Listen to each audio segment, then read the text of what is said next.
Well, hello, it's Andrew here again, and this is episode 99. Who'd have thought? We're continuing today in our series in the Sermon on the Mount, and we're up to Matthew chapter 6, verses 16 to 18, and this is on the issue of fasting. So we pick up the words of Jesus in verse 16. Whenever you fast, do not look dismal like the hypocrites, for they disfigure their faces so as to show others that they are fasting. Truly I tell you, they have received their reward. But when you fast, put oil on your head and wash your face, so that your fasting may be seen not by others, but by your Father who is in secret. And your Father who sees in secret will reward you. Now, this whole chapter that we're engaged in has been about the inner life. What happens in the secret chambers of the heart. We've seen that with the issues of prayer, which we've just passed through. And now we are seeing Jesus addressing the issue of fasting. Fasting, this is something that it's become the rage again. Having been in disrepute for many years. In society it's becoming the rage because there are health benefits to be seen in it. And yet, in this context, fasting is a physical mimicking of the yearning of the spirit. That is, that the body is brought into a place of hunger and yearning, inviting the spirit to do the same. And we see how closely interconnected all things are within us. We are spiritual, physical beings. And what happens to one aspect of us affects the other. How we use our body in the world has spiritual consequences. Now, I'm going to demonstrate this in a minute. I'm going to stand up and do a little exercise that I'm going to invite you to join with me. It's to help you experience the connection between your body and your spirit. Okay, you ready for this? Righto, well, I learnt this many years ago at a course I was on, and I found it to be very effective. So I'm going to teach you. What I'm going to do is invite you to join with me and run this little experiment. I want you to stand, give yourself a bit of room, in a place where you're not going to be embarrassed because you're going to actually sing. You'll sing along with me. Now the words are very simple. It's a 1970s, I think, song. I suspect many people know. I love you, Lord. I love you, Lord, and I lift my voice to worship you. O my soul, rejoice. Take joy, my King, in what you hear, and let me be the sweet, sweet sound in your ear. Now, the first time we're going to do this, I'm inviting us to stand with our feet together, with our arms folded tightly across our chest, with our head, with our chin sitting down on the top of our chest. See a pen poking up there. And all scrunched up, with our face scrunched up and our eyes closed. Whoops, don't lose my balance. And we're going to sing. Just bend over a little bit forward. I love you, Lord, and I lift my voice to worship you. Oh, my soul, rejoice. Take joy, my King, in what you hear. Let me be a sweet, sweet sound in your ear. Actually, that's quite hard to do because it squeezes the windpipe. Now, I want you to put your feet apart, stick your chest out, put your shoulders back, lift your head, open your eyes wide, throw your arms wide with your hands spread toward the heavens, and sing it again. I love you, Lord, and I lift my voice to worship you. Oh, my soul, rejoice. Take joy, my King, in what you hear. let me be a sweet, sweet sound in your ear.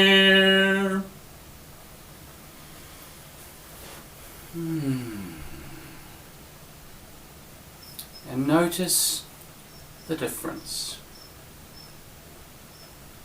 So, what happens to us in our body affects what happens to us in our spirit. At least I hope you noticed a difference as you went through that exercise. We are interconnected, integrated beings. We do not, and I'm going to make a fairly bold statement here, but we do not and will not into eternity exist without bodies of some kind. This is the essence of being human. We are embodied spirits, and the essence of the incarnation. The idea of us becoming disembodied spirits is foreign to Scripture. It is more rooted in Greek philosophy, which judges the body to be bad and something to be set free from. We are integrated beings. We cannot divorce our spirits from our bodies. What happens to one affects the other. And so we come to the issue of fasting. As an aside, a couple of days ago, we considered the Our Father. And we looked just briefly at Young's literal translation where it related to food. Our appointed bread give us this day. Our appointed bread, give us this day. There's a sense that there's an optimal amount and kind of food that we are being offered. But given our current climate of excess in the culture and the day in which we live, we probably would judge that appointed bread to be far too little. When we satiate ourselves with food, I'm going to suggest we often allow little room for the Spirit. So fasting then is an exercise which witnesses to our hunger for God. As we do something in the physical, there's a sense of something opening to us in the spiritual. This is an activity of the heart. It happens on the inside. Just like the singing exercise, this is something that can be tested. Try it and see. I personally rarely eat breakfast. I've done this for years, even though my wife, who's a nurse and has specialised in diet, was often in my case, and she would trot out the mantra, breakfast is the most important meal of the day. Actually, she no longer believes that because the science has shifted on it. But I found it simply by experimenting. I know that breakfast is not good for me. Eating breakfast does mainly two things for me. The first thing is, once I've started eating, I just want to keep on eating, and that's definitely not good for me. The other thing is that it made me tired. I would feel like I'd want to go back to sleep after I've eaten breakfast. It's the same often with lunch. I often have a snooze, just a short one in the middle of the day, 20 minutes. Simply, otherwise I know I'm going to be sitting there trying to keep my eyelids open. My father-in-law, Klaas, was a farmer. He was a sheep farmer. He was actually a very good farmer with his dogs. He knew how to use his dogs, and the dogs were amazing. You'd watch these dogs. But he always fed them at night. And I asked him, I says, why do you feed them last thing? It was the last thing he did, was he was putting the dogs in their cages. At the end of the day, he would throw them the meat into the cage. I says, why do you feed them at night? He says, a dog won't work on a full stomach. What's the incentive? And I want to suggest that human beings are pretty much the same. I find I have more energy if I don't eat.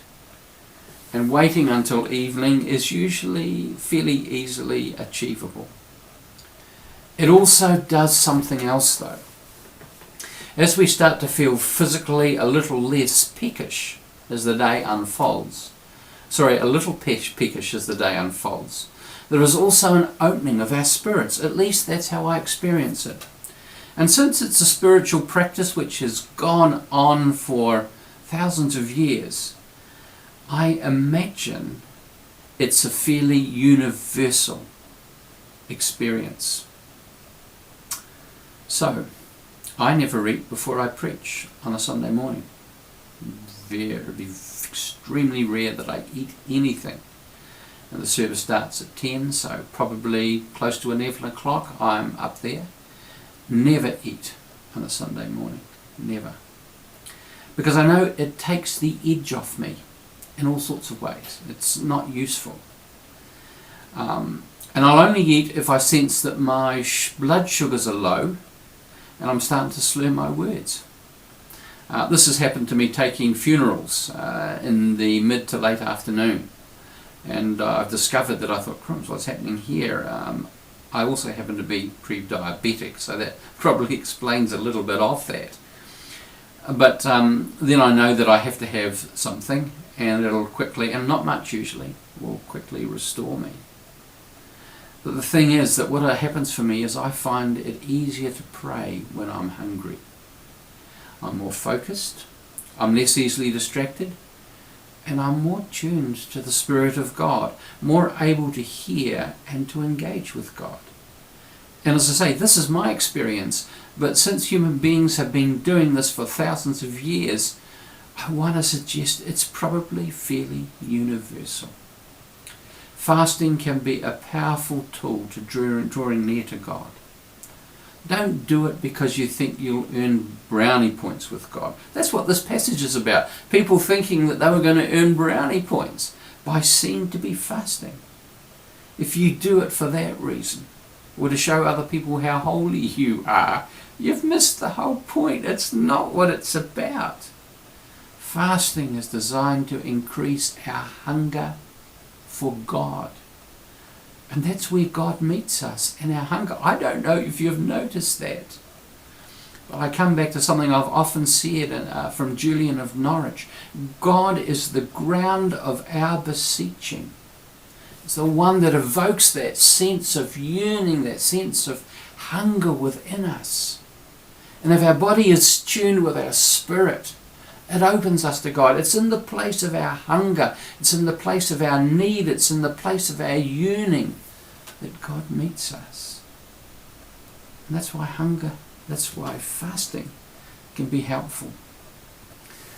This is carried within us as something precious and ought not to be seen from the outside. That's what Jesus is saying.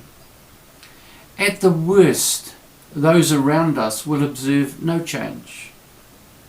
At the best, for those who are attentive to us, they may observe a quietness of spirit, a calmness, a serenity in us.